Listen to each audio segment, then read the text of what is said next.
투자자 여러분 반갑습니다. 김종철입니다. 자, 그래도 오늘은 다행히 아침에 일어나시자마자 미증시를 보셨을 텐데 주가가 올라와서 조금 다행한 이런 마음으로 지금 TV 시청을 하고 계시리라 생각을 합니다. 근데 아직까지는 상당히 마음이 좀 불편하시죠. 왜냐하면 이게 올라가는 듯 하면 두들겨 맞고 올라가는 듯 하면 두들겨 맞는 소위 위아래 뭐 찐꽁빵꽁이다라고도 표현을 하고요. 징검다리 장세다라고도 표현을 하고 있습니다. 결국 이러한 가운데서 또 오늘 아침에 미국 증시가 올라갔지만 이게 과연 믿을 수 있을 것인지 또 주가는 꼭지를 쳤는지 아마 이 부분이 굉장히 어려우실 겁니다. 그래서 오늘도 여러분과 함께 제가 밤새 준비했던 내용들 제가 항상 말씀드리죠.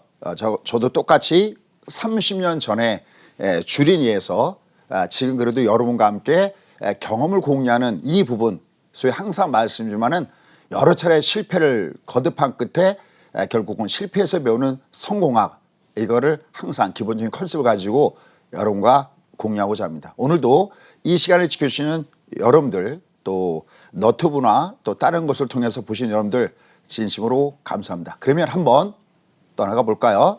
자, 일단 보도록 하겠습니다. 먼저 제롬 파웰. 역시 제롬 파웰은 초창기에 그러니까 작년 3월 달 주가가 바닥 찍기 전에 기자회견이 그 앞에도 여러 번 있었습니다. 근데 기자회견 할 때마다 주가가 빠졌어요. 그래서 제가 이번에도 또다시 월스트리트 저널의 소위 그 회견을 보면서 주가가 내려가는 상을 보면서 역시 이게 사람이 쉽게 변하지 않는구나 이런 생각을 한번 해봤어요. 여러분들 기억나시죠? 그래서 제가 그때 뭐라고 했냐면 제롬 파웰은 최소한 기자회견의 이런 내용들은 제닛 앨런이나 벤 버냉키한테 한 번 정도는 훈수를 받아야 된다라는 얘기까지도 말씀을 드렸어요. 자, 그 이후에 결국은 제롬 파웰이 조금 달라졌을 때 우리 아이가 달라졌어요. 제롬 파웰이 달라졌어요. 라는 얘기를 했었는데 이번에 또다시 나왔던 기자회견들 내용을 보면 사람들을 좀 실망시키는 이런 부분이 있었습니다. 자, 그런데 팩트체크부터 하도록 하겠습니다. 사실은 실망한 것은 사람들이 실망하고 시장이 다소 좀 실망했지 사실은 제롬 파웰은 자기가 원래부터 했던 얘기를 그대로 해왔을 뿐입니다. 오늘 타이틀 한번 보고 가시죠. 오늘 타이틀을 어떻게 뽑았냐면 오히려 제롬 파웰의 악재가 오히려 호재다. 이거 무슨 소리냐. 분명히 제롬 파웰은 급락을 유발했는데 자, 그러면 제롬 파웰은 뭐라고 했는지 간략하게 한번 보도록 하겠습니다. 인플레이션? 그래? 근데 그거는 일시적이야. 여기서 하나 찍고 가도록 하겠습니다. 여러분들 아시다시피 연준은 두 가지 타겟팅을 하고 있습니다. 하나는 인플레이션 타겟팅, 다시 말씀해서 물가를 기본으로 하고 있습니다. 어느 나라나 가장 중앙은행의 목표는 물가 안정이 있습니다. 그래서 항상 국가와 독립돼 있어야 된다. 정부와 독립돼 있어야 된다. 왜냐하면 정부 정책자들의 목표와 쉽게 하면 정치를 꾸는 대통령을 중심으로 한 이 목표와 이 중앙은행의 목표는 사실은 반대입니다. 정부의 목표는 뭐냐면 물가가 어떻게 되든 기본적으로는 경기 활성화에 있습니다. 그래야 인기도 올라가고 또 미국 같은 경우는 다음에 재선도 하기 때문에 성장의 목표를 두고 있고요. 하지만 중앙은행은 그게 아니라 설립 목적 자체가 가장 기본적인 설립 목적 자체는 물가 안정이 있는 것이죠. 다만 여러분들이 주식하시면서 하도 어수선한 상을 많이 걷고 각종 조치가 마치 중앙에서 나오다 보니까 중앙은행의 목표가 성장이 있는 것처럼 하지만 사실은 원래는 인플레이션 타겟팅에 있다라고 할 수가 있겠습니다. 그런데 중앙은행이 인플레이션 그거 나 신경 안 써. I don't care. 나 신경 안 써. 그리고 결정적인 거예요. 인플레이션은 일시적이고 이거 인내할 수 있어. 사실은 인내할 수 있다는 얘기는 원래는 좋게 써야 되잖아요. 나 참을 수 있어 그러면 좋게 써야 되는데 이거 뭐냐면 나 여기에 대해서 특별한 주체 안 해. 그때 우리가 시장에서 기대하고 있었던 거 물론 제가 방송을 통해서 이건 기대감이 너무나 빠릅니다 하지만 지금도 앞으로도 어차피 금리는 우리가 1.2에서부터 1.5까지는 굉장히 쉽게 간다는 말씀 드렸었죠. 여기까지는 고속도로를 타고 가는데 문제는 1.5에서부터 여기 2. 근데 이건 마음의 각오를 하셔야 됩니다. 얘는 어차피 다소 늦어진다 하더라도 얘는 울퉁불퉁하지만 결국은 우상향할 수밖에 없다는 걸 생각하셔야 됩니다. 왜냐하면 이 인플레이션이라는 것은 사실은 어떤 거냐면 보세요. 경기가 좋아졌다. 그럼 어떻게 될까요? 사람이 소비를 많이 하고자 하는 마음이 생기죠. 수요가 늘어납니다. 공급에 비해서. 그럼 어떻게 될까요? 당연히 물건 값은 조금씩 올라가게 되고 그렇게 돼야 결국 기업체들도 물건을 많이 만들고 공장 가동률은 높아지고 설비 투자도 새로 하게 되죠. 설비 투자를 계속하게 된다? 자금의 수요가 커지니까 결국은 소비가 어떻게 될까요? 기업체로 하여금 투자를 많이 하게 유발하니까 금리는 올라가고 이게 사실은 나쁜 것은 아니거든요. 그런데 이게 마치 아마 지금 요새 주린 여러분들이 굉장히 헷갈릴 거예요. 분명히 책에서 배울 때는 주가가 상승할 때 금리가 상승할 때 주가가 상승한 것도 워낙 많이 봐왔거든요. 이게 참 헷갈립니다. 사실 이 시간에 이걸 다 말씀드리긴 어렵지만 일단 먼저 크게 빅픽처 그림하고 나머지 디테일은 오늘 10시 반에 역시 자세하게 좀 말씀 좀 드려보도록 하겠습니다. 어쨌든 큰 거부터 인플레이션 이거 일시적이야. 왜? 사실은 제롬 파웰의 기본적인 생각은 어디가 있냐면 물가에 있지 않습니다. 우리가 인플레이션 타겟팅이 아니라 이번에 바뀌어졌죠. 에버리지 인플레이션 타겟팅. 즉 당분간 물가가 설령 위로 올라간다 하더라도 목표치인 2%를 넘어간다 하더라도 우리는 당분간 신경 안 쓸 거야. 우리는 당분간 손 안 대고 있을 거야. 이걸 어떻게 보면은 나쁜 얘기는 사실은 아닌 거거든요. 그러니까 인플레이션에 예전에는 그냥 2%만 가면 의뢰 연준이 개입해서 금리를 올리는 거로 생각했었는데 이제는 금리를 당분간은 건들지 않겠다는 겁니다. 그럼 시장에서 기대한 건 뭐냐면 소위 YCC다는 얘기를 많이 하죠. 사실은 지금 미국이 쓰고 있는 각종 이런 조치들은 일본에서 온 게 많습니다. 일본이 모두가 샘플이에요. 이미 1990년대에 버블이 빵 하고 터지면서 주가가 굉장히 급락했던 잃어버린 10년, 잃어버린 20년 이게 있었고요. 이때 벤 버냉키가 공항 전문가잖아요. 일본에서 벤치마킹 해갖고 어떻게 했습니까? 바로 벤 버냉키가 2008년도에 글로벌 금융위기가 있었을 때 어마어마하게 돈을 틀어부었죠. 소위 헬리콥터 벤이라는 별명을 들 정도도. 왜냐하면 일본한테 벤 버냉키가 배운 게 있거든요. 부양책은 찔끔찔끔 쓰면 이거 의미가 없구나. 부양책을 쓰려면 한 번에 보따리를 왕창 갖다 안겨야 의미가 있구나. 거기서 벤치마킹 한 겁니다. YCC 이거 일본의 중앙은행이 하고 있는 거잖아요. 이게 뭐냐면 커트라인을 막아놓은 겁니다. 만약에 연준에서 타겟팅하는 것이 만약에 10년 만기 국채 수익률을 2%를 갖다가 많이 타겟팅을 정했다 그러면 2%를 더 이상 못 올라가게 여기만 올라가기만 하면 계속 시장에다가 소위 10년 만기 국채를 사주는 겁니다. 그러니까 이게 YCC에 대한 기대감도 있었고 그다음에 또 하나가 무엇이었습니까? 얘보다 더 가능성이 높게 나왔던 것이 바로 요새 굉장히 많이 나오고 저도 이렇게 말씀드렸죠. 바로 그것이 뭐냐면 오퍼레이션 트위스트. 이게 비튼다는 거죠. 그러니까 위와 아래를 바꾼다는 얘기입니다. 그러니까 보통 우리가 금리 격차를 얘기할 때 10년 만기하고 2년짜리를 얘기를 많이 합니다. 왜냐하면 10년 만기는 우리가 시중금리다라고 이해하고요. 그다음에 정부에서 중앙은행에서 결정하는 금리를 기준금리, 정책금리라고 하는데 이게 똑같이 움직이는 게 뭐냐면 2년짜리 국채 수익률입니다. 그러니까 이게 갭차가 컸을 때 이걸 뒤틀린다는 거죠. 우리가 왜 이렇게 트위스트, 이렇게 춤출 때도 우리가 트위스트죠. 이걸 비튼다는 겁니다. 그러니까 10년 만기 국채 수익률을 끌어내리고 오히려 단기를 올리면서 하는 것이 바로 오퍼레이션 트위스트입니다. 여기에 장점은 뭐냐면 시중에 돈을 공급하지 않는다는 겁니다. 마치 우리가 갖고 있는 종목군 중에서 그동안에 많이 올라갔던 성장주를 좀 때리고 안 갔던 가치주나 경기민감주로 바꿔버리면 새로운 돈이 필요 없이 나는 종목에서 포트만 바꾸는 거죠. 바로 그것이 오퍼레이션 트위스트. 그런데 여기 대해서 아무 얘기도 없었어요. 그러니까 시장은 일단 반응하고 제롬 파웰의 얘기에 따라서 순간적으로 급락을 유발했던 것이죠. 하지만 제가 생각할 때 이거는 코에 걸면 코걸이, 귀에 걸면 귀걸이입니다. 오늘 짧은 시간이지만 이 얘기로 여러분들께 팩트체크와 그다음에 맨 뒤에 저의 의견을 말씀을 드리도록 하겠습니다. 어쨌든 이로 인해서 10년 만기 미국 수익률은 이날 장중에 1.569까지 올라갔고 오늘은 여러분들이 오늘 주가가 상승했던 원인이 고용지표가 좋아서 주가 올라갔다. 아까 타이틀 보니까 그렇게 나왔는데 그거 반은 맞지만 반은 또 틀린 얘기입니다. 왜냐하면 고용지표가 이게 우리가 보통 혹시 여러분들 저와 같은 세대는 게리 크포가 주연했던 혹시 하이 눈이란 영화를 혹시 기억하십니까? 뭐 정오의 결투다 뭐 그런 얘기 하이는 이 제롬 파웰이 이걸 발표했을 때가 언제냐면 딱 정오였었습니다. 12시. 12시 이후로 그때까지는 주가가 잠잠하다가 12시 이후에 순간적으로 밑으로 폭락하는 이런 모습들을 보여줬습니다. 그런데 오늘 고용지표도 비슷한 경우를 보여줬어요.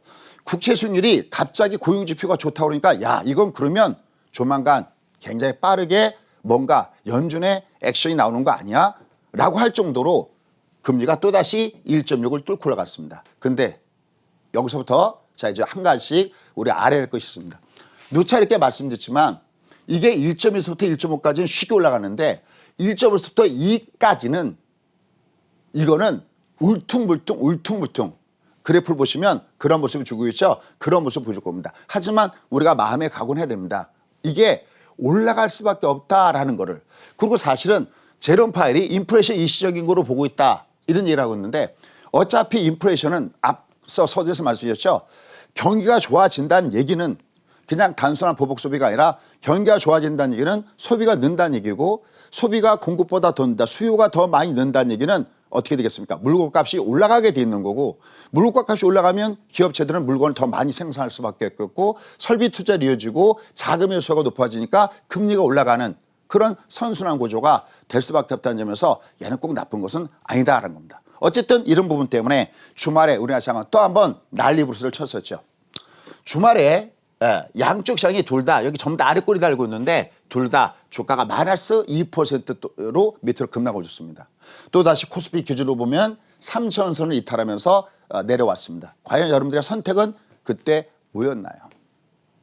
자, 누차 말씀드렸던 대로 오늘 타이틀이 뭐냐면 파월의 악재가 호재인데 현재 주가가 앞으로도 마찬가지입니다. 오늘은 미국이 올라갔어도 또 다시 또 어떤 악재에 의해서 내려갈 수도 있겠죠. 이럴 때 오히려 시장은 두 번의 바닥차기가 진행될 수 있다는 겁니다.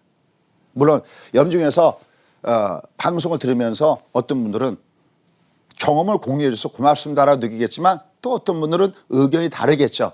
하지만 자기랑 의견이 다른 얘기를 하더라도 그래도 30년 이상 이 업계에 몸담았기 때문에 한 번 정도는 들어주시는 아량을 기대하면서 자 그럼 지금서부터 한번 떠나가 보도록 하겠습니다. 자 그러면 이 장은 앞으로 과연 어떻게 될까요? 라는 겁니다.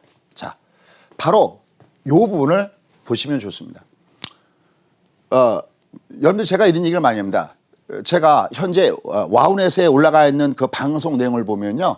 저희 수강생들한테 그런 얘기를 많이 해요. 새로이 뭔가 공부하러 들어오면 제가 하는 방송은 드라마와 같습니다 하는 말씀을 드려요. 무슨 말씀이냐면 연결돼 있어요. 말이 드라마식으로 단막극이 아니라 뭐 이랬다 저랬다가 아니라 이게 연결됐습니다. 이미 여러분들 아시다시피 우리가 2020년도 3월 달에는 이제 드디어 인디안의 기후제가 통하기 시작했습니다 그러면서 이제 바닥을 찍었다는 말씀을 드렸어요. 사실은 여기서 저희 수강생하고는 결혼장까지 쏩니다 하면서 여기서부터 밀어붙였습니다. 이때 어느께 주장했던 것이 뭐냐면 이 장은 2 years, 2년 동안 간다. 그럼 여기 근거가 뭐냐? 이건 경기 사이클 우리가 확정이 됐을 때는 31개월 갑니다. 여기 한 가지 체크하고 넘어가겠습니다. 주가의 꼭지는요. 과거 역사상 보면 유동성 장세에서 꼭지 치지 않습니다. 유동성 장세 이후에 결국은 그 다음에 실적 장세가 가서 주가가 진정한 꼭지를 칩니다. 제가 지금 이 장이 꼭지를 치지 않았다라고 얘기하는 그 근거가 바로 거기에 있는 것이고 그거는 제가 똑똑해서가 아니라 그런 빅데이터, 백데이터를 갖고 있기 때문에 이렇게 말씀을 드린 겁니다. 다만 지금 이 장세는 제가 뭐라고 얘기하냐면 터널 장세다라고 하겠죠. 그냥은 못 간다라는 말씀을 드리고 있습니다. 그러면 잠깐 보시면요. 여러분들 이게 연초에 주가가 2021년도 연초 주가 올라갈 때 얘는 상대적으로 여름 느끼는 것보다 더 큰 하락장이 온다라는 말씀을 드렸어요. 혹시 못 들으셨던 분들 나중에 쭉 연결시켜서 보시면 됩니다. 하지만 이런 큰 하락장이 오히려 골드락스의 기회다라는 말씀을 계속 드리고 있고요. 그 다음에 두 번째, 이게 이제 2주 전서부터 이제 여기서부터는 색깔이 바뀐 거죠. 여기서부터 이제 다 바뀐 겁니다, 이게. 뭐가 바뀌었느냐? 그동안에는 주가 움직였을 때는 유동성 장세를 바닥으로 해왔지만 지금은 뭐가 되고 있다? 판가리가 되고 있다. 지난주에 그런 얘기했죠. 이모님, 여기 불판 좀 갈아주세요 라고 하고 있습니다. 아줌마, 여기 계산서 갖다 주세요. 이게 아니라니까요. 그게 아니라 이모님 불판 좀 갖다 주세요. 색깔이 바뀌어 있어요. 즉 우리가 주가 흐름 속에서 그동안엔 유동성 장세에서 주가가 올라온 다음에 출렁출렁거리는 장세였다면 지금은 얘는 판가리. 그래서 이것을 지각 변동이 드디어 시작됐다. 그러면서 리프레셔라는 말씀드렸고요. 그다음에 이게 바로 지난주죠. 여러분들 장은 당분간 반복됩니다. 뭐가? 급락장이. 하나도 이상한 것이 아니죠. 하락하는 것은 물론 두렵고 싫지만 준비하는 자는 그것이 두렵지는 않습니다. 왜냐하면 이것이 결국은 새로운 바닥점이 된다라는 겁니다. 그럼 왜 이런 현상이 생기는 것이냐? Why? 이걸 알고 해야 된다는 겁니다. 자, 그러면 속도를 좀 더 내보도록 하겠습니다. 자, 이 그림 참 많이 보여드리겠습니다. 제가 항상 좋아하는 게 따로 있죠. 독서 100편이면 의자현이라. 복잡한 얘기 아닙니다. 하고 또 하고 하고 또 하면 계란도 바위를 뚫듯이 낙수물이 바위를 뚫듯이 하고 또 하고 하면 사람들은 못할 게 없다라는 뜻입니다. 이 그림을 계속해서 보시면 그동안의 이 장은 2020년 3월 달부터 올라왔던 이 장의 흐름은 위로 올라가면 조정을 줍니다. 제가 거듭 얘기지만 이 올라간 다음에 얘가 조정받는 건 하나도 이상한 게 아닌 겁니다. 왔다 갔다 하잖아요. 경험적으로도요. 그죠? 여기도 또 주가가 올라가죠? 올라갔습니다. 그러면 얘가 또 여기서 조정을 줍니다. 이렇게요. 여기 보십시오. 와, 여긴 거의 제가 맨날 얘기하죠. 얘는 거의 절벽 타기 수준입니다. 제가 운동을 굉장히 좋아하거든요. 저는 사실 몇 번 얘기했지만 골프는 칠 줄 모릅니다. 골프를 칠 시간도 없고, 근데 헬스는 굉장히 좋아합니다. 그런데 제가 아직까지 안 해봤고 꼭 시간 내면 해보고 싶은 것이 뭐냐면 그 절벽 타고 올라가는 거 있죠. 그걸 꼭 한번 배우고 싶습니다. 자, 이 장은 절벽 타기 할 정도로 올라가고 있습니다. 그러면 여기서 제가 뉘쳐있지만 조져맞는 건 이상하지 않잖아요. 그런데 중요한 게 있습니다. 내가 알아야 될 게. 여기까지는 단순한 그냥 지그재그 올라가면 내려가고 올라가면 내려가는 관세에 따른 회귀성이다 라는 말씀을 여러분께 드리고 있습니다. 그런데 지금은 그게 아니다라는 것을 여러분 염두에 두시면서 보셔야 됩니다. 그러면 도대체 지금은 뭐가 아닌데 두 가지 면에서 아니다라는 거예요. 일단 첫 번째는 그동안엔 유동성, 다시 말씀해서 돈빨로 올라간 장세입니다. 가장 높은 수익인 거죠. 여러분들 올해 작년에 매매 안 하시고 올해 처음으로 매매 시작하신 분들 계시죠? 혹시 목표치를 작년에 올라간 걸 보고 야 나도 저만큼 벌겠다. 만약 그런 마음을 계시다면 그거는 조금 좀 눌러주셔야 되지 않을까요? 아마 어쩌면 여러분 여기서 제가 막 무조건 되고 좋다라고 얘기하는 그걸 원하시는 분들도 계실지 모르지만 제가 지난주도 그 얘기 말씀드렸죠. 당분간 얘는 급등락장 와요. 오히려 그것이 여러분들께 이 새벽잠을 떨치고 일어난 여러분께 대한 보답이었습니다. 무조건 좋다? 이거 의미가 없다였습니다. 그걸 저는 항상 고장난 12시다라고 얘기합니다. 이 장도 이번에 이렇게 쭉쭉쭉 빠지면서 여러분들 고생하셨잖아요. 근데 제가 한 번도 이 장이 여기서 조심할 때 그걸 이렇게 놓쳐드린 적은 없습니다. 과속 스캔들, 부요미기 때문에 때려야 된다. 지금은 최근엔 중방 직구기 때문에 때려야 된다. 이런 건 제가 안 틀립니다. 제가 다른 것도 다 안 틀린 게 아니라고 했습니다. 종목도 나가면 어쩔 때 운 좋을 때는 지난번에 뭐 효성 첨단이나 아니면 뭡니까 빅히트나 최근에는 아마 무료로 하나 금융지주 뭐 이런 것들 운 좋아서 올라갈 때도 있지만 또 아닌 건 또 안 올라갈 때도 있습니다. 하지만 제가 절대 틀려야 되지 말아야 될 것이 있다 그랬습니다. 전투엔저도 전장엔 져선 안 된다. 이 시장은 틀리면 안 된다는 말씀드렸습니다. 계속 이렇게 이 장은 박스권이 있다. 근데 이 박스권이 예전과는 다르죠. 예전에는 제가 마디종이다라는 표현을 했어요. 맞죠? 근데 요새는 제가 마디종이라는 표현을 쓰지 않습니다. 뭐라고 하느냐? 요즘엔 제가 터널이다. 왜? 길어요. 이 장이 길게 조정받을 수밖에 없다는 겁니다. 그러면 첫째, 왜 그럼 이 장이 이렇게 기냐? 왜 판가리 되느냐? 그 첫 번째 답은 바로 여기 있다 그랬습니다. 이 그림 이제 익숙하시죠? 얘가 작년만 하더라도 1% 아래에 있다가 설령 올라와서도 1% 근처에 있다가 이제는 얘는 하나씩 의미 있는 지수를 돌파하고 있습니다. 우리가 이걸 가격의 마디준이라고 그러는데 1.5는 말씀드렸던 대로 S&P 500의 우리가 배당률이다라고 했죠. 그럼 얘는 올라갈 때마다 어떤 2.0 그다음에 만약에 더 올라가면 2.5 아니면 올라가면 3 이를 올라갈 때마다 중간에 어떤 의미 있는 지수들이 있습니다. 근데 얘가 일단은 여러분 보십시오. 올라갈 때 모양을 보면 이게 올라갈 때는 KTX죠. 쫙 하고 올라가죠. 조정은 비둘기입니다. 더 가겠다는 거거든요. 올라갈 때 보십시오. 쫙 올라갔죠. KTX죠. 기간 조정입니다. 얘 더 올라갑니다. 이미 마음을 잡고 있어야 돼요. 근데 이게 과연 정말 나쁜 거냐라는 겁니다. 얘는 수준이 문제가 아니라 속도가 문제예요. 이건 아까도 얘기했지만 제가 오늘 10시 반에 설명할 때 좀 더 디테일하게 설명드렸습니다. 먼저 빅픽처 그림. 아, 이게 판이 바뀌고 있구나. 그동안에 너 왜 올라갔는데 너 그동안은 돈벌로 올라갔구나. 그런데 이제 그 그림은 잊어야 합니다. 이제 얘는 돈의 힘으로 올라가는 게 아니라, 그러니까 동물농장식으로 개, 돼지, 소새끼, 말새끼 다 올라갔지만 이젠 그게 아니라 좋은 놈과 나쁜 놈이 가려지는, 소위 실적이 좋은 것과 실적이 나쁜 것이 가려지는 바로 그러한 장세 패턴을 간다. 즉 유동성 장세에서 실적 장세로 이 장세 흐름이 바뀌고 있구나라는 것을 여러분들이 일단 먼저 캐치하는 것이 매우 중요하다는 겁니다. 그런데 두 번째, 이 주가 흐름을 보면 한 가지 알아야 될 것이 있습니다. 보십시오. 얘가 이만큼 올라왔어요. 그러니까 요만큼 조정받고 있는 겁니다. 이만큼 올라왔죠? 이만큼 조정받고 있는 겁니다. 근데 얘는 이만큼 올라갔죠? 그러면 요만큼이 아니라 이만큼 조정받아야 되는 겁니다. 그래서 여기는 제가 마디라고 칭하고 여기는 터널이다라고 칭하고 있는 겁니다. 여러분들 들으실 때 그냥 대충 들은지 모르지만 제가 좋아하는 서산대사의 그 시 말 맞다나 눈 덮인 산길을 가는 자는 함부로 발자국을 남기지 마라. 너의 발자국이 뒤에 있는 사람의 이정표가 되리니 항상 그 마음을 가지고 단어 하나에도 신경을 쓰고 있습니다. 얘는 터널입니다. 그러니까 마음으로 얘는 상당히 이렇게 되는구나 하는 걸 알아야 된다. 이걸 뭐라고 하냐. 이거를 하나만 정의하고 있습니다. 이거를 등, 거리, SD 구간이라고 합니다. 올라갔던 길이만큼 옆으로 제껴줘야 주가가 더 간다. 건강한 조정이냐 아니냐. 이걸 우리가 캐치하는 것이 매우 중요하다. 그래서 얘는 두 가지 면에서 얘는 우리가 접근해야 된다. 하나, 이 이상을 견인하는 재료가 바뀌어지고 있다. 다만 판이 바꾸고 있다. 어떻게 다른 표현으로 다시 한다면 오늘 아침에 오면서 그런 생각했어요. 이걸 다른 표현으로 뭐라고 바꿀까라는 생각했는데 환승역 아시죠?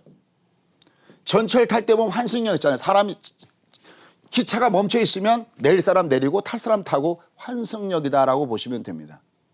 그러나 제가 보는 견지에서는 얘는 정거장이지 종착역이 아니라는 겁니다. 너무 불편한 마음을 갖고 보지 마시는 말씀도 계속 드렸습니다. 그래서 연습국처럼 되고 있다라는 말씀을 여러분께 계속해서 드리고 있는 겁니다. 자, 그럼 지금서부터 결론을 맺도록 하겠습니다. 저의 의견, 저의 얘기를 하도록 하겠습니다. 그냥 저는 단순하게 전망만 하지 않다고 했습니다. 틀리지 않는 이유는 오늘 얘기할까요?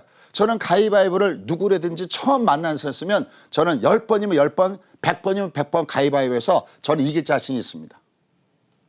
여러분 준비되셨습니까? 자, 그러면 이게 저고 이게 여름이라고 생각할게요. 그 누구라 저는 100번 싸워도 이길 수 있습니다. 1000번, 10,000번 싸워도 이길 수 있습니다. 해볼까요? 보십시오. 가위바위보. 자, 보십시오. 가위바위보. 한 번 더 해볼까요? 가위바위보. 그럼 아마 여러분들이 이렇게 생각할 수 있습니다. 야, 그거 사기 아니냐? 왜? 가위바위보는 동시에 내게끔 돼 있는 거 아니냐? 가위바위보는 그렇죠. 근데 주시장은 안 그렇거든요. 가위바위보 할 때 여러분들 그런 생각하죠. 머릿속으로 굴리죠. 야, 저 사람이 뭘 낼까?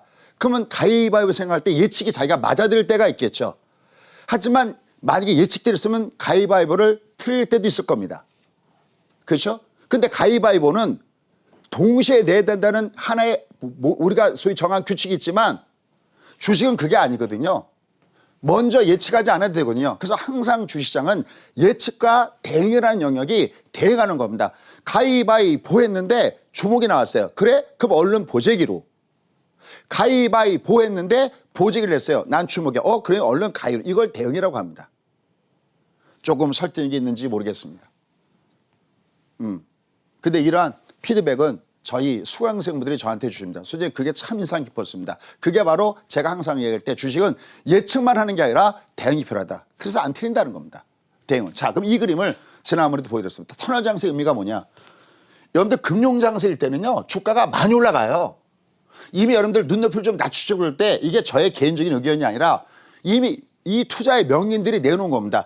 금융장세에서 실적자를 갈 때 이 주가가 상승하는 거는 이렇게 나와 있다고 나와 있습니다. 어디를 보나 이렇게 나와 있고 실제로 그렇습니다. 근데 금융자처럼 이렇게 가겠다. 이거 자체를 약간 내려야 됩니다. 근데 중요한 것은 뭐냐면 그 사이에 이게 있다라는 겁니다.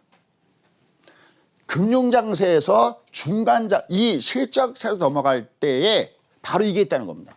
이번 작년 3월 달에 바닥점 찍었을 때 여러분들 제대로 대응하셨습니까? 근데 우리는 이미 알고 있잖아요. 우리가 주가의 바닥은 경기보다 먼저 온다. 알고 있는 그 단순한 사실, 그걸 알고 있지만 적용을 못 하신 거잖아요. 이것도 단순한 거거든요. 금융장세, 실적장세는 판트레드가 온다. 근데 이게 기니까 터널, 이거 터널이잖아요. 근데 이 터널이 아주 웃기는 터널이라고 했습니다. 그게 뭘까요? 바로 이분입니다. 보십시오. 이겁니다. 보세요. 얘를 보면 길게 지나간 다음에 이 장은 이렇게 옆으로 누웠다라고 할 수 있잖아요. 아까 얘기했죠. 이렇게 올라가지고 이렇게 누웠다가 이렇게 가고 있잖아요. 그죠? 상대로 작습니다. 뒤에는. 아셔야 될 게.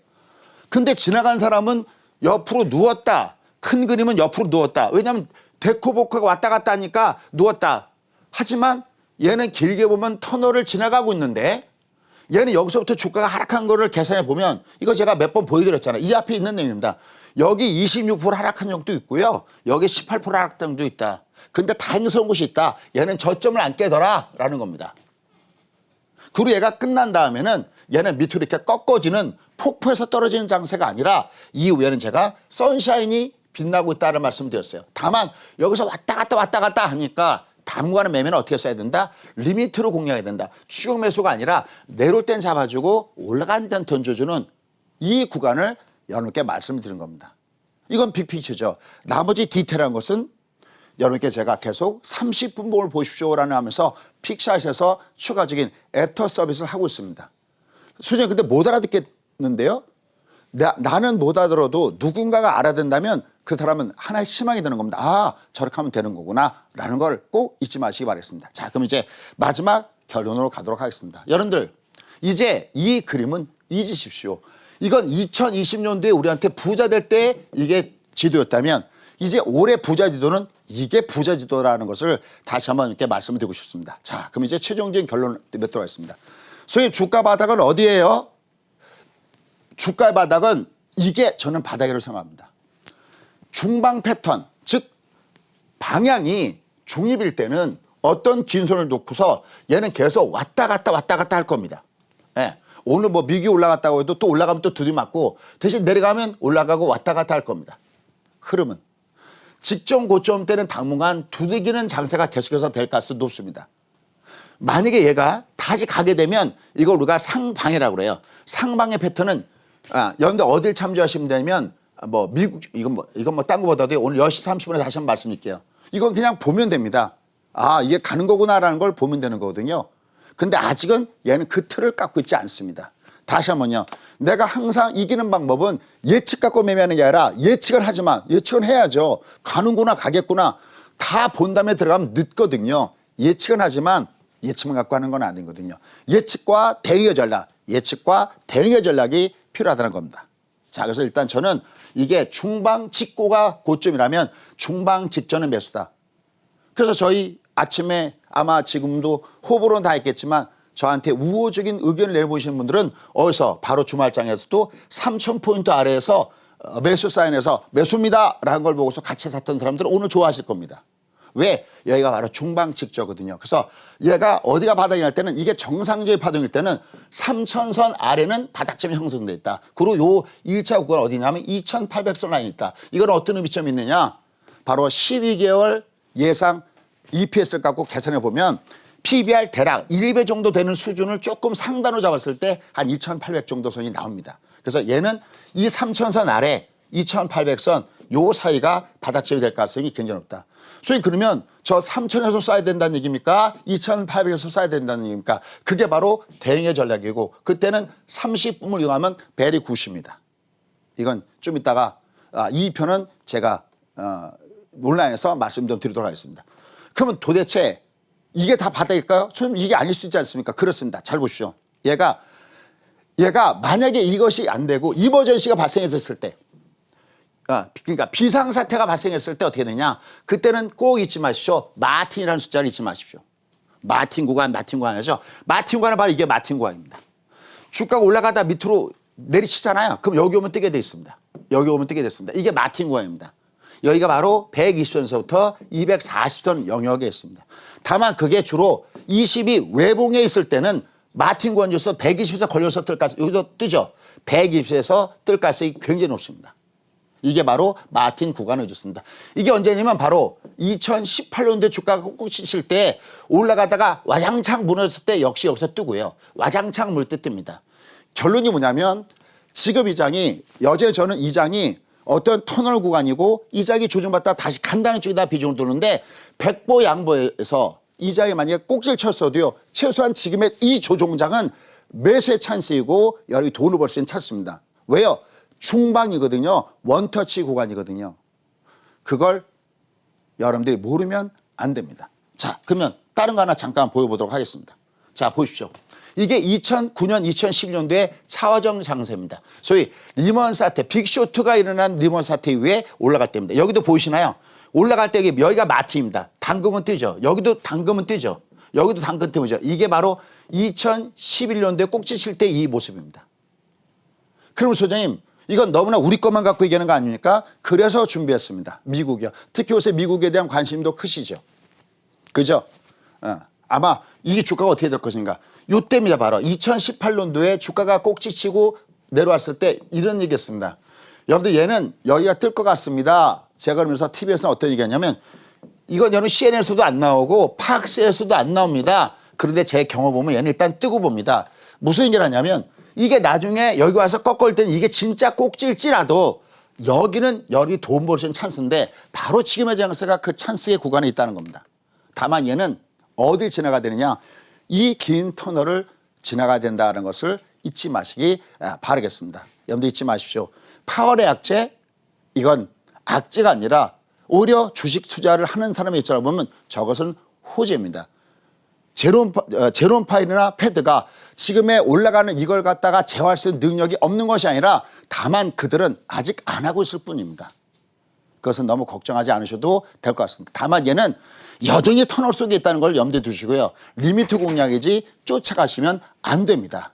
그래서 두 번의 바닥, 우리가 아까 얘기했던 대로 중방 직저의 바닥점과 마틴의 바닥 이 두 가지 보시고요. 나머지는 10시 반에 뵙도록 하겠습니다. 감사합니다.